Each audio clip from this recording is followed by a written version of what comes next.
بسم اللہ الرحمن الرحیم۔ رسول اللہ صلی اللہ علیہ وآلہ وسلم اپنے اونٹ پر بیٹھے ہوئے تھے اور ایک شخص نے اس کی نکیل تھام رکھی تھی۔ آپ نے پوچھا آج یہ کون سا دن ہے؟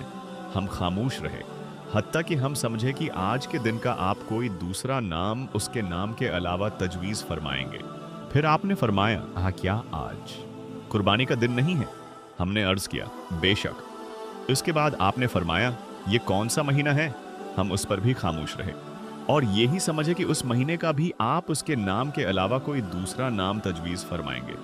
پھر آپ نے فرمایا کہ کیا یہ ذی الحجہ کا مہینہ نہیں ہے؟ ہم نے عرض کیا بے شک۔ آپ نے فرمایا تو یقیناً تمہاری جانیں اور تمہارے مال اور تمہاری آبرو تمہارے درمیان اسی طرح حرام ہے جس طرح آج کے دن کی حرمت تمہارے اس مہینے اور اس شہر میں ہے۔ پس جو شخص حاضر ہے اسے چاہیے کہ غائب کو یہ بات پہنچا دے، کیونکہ ایسا ممکن ہے کہ جو شخص یہاں موجود ہے وہ ایسے شخص کو یہ خبر پہنچائے جو اس سے زیادہ یاد رکھنے والا ہو۔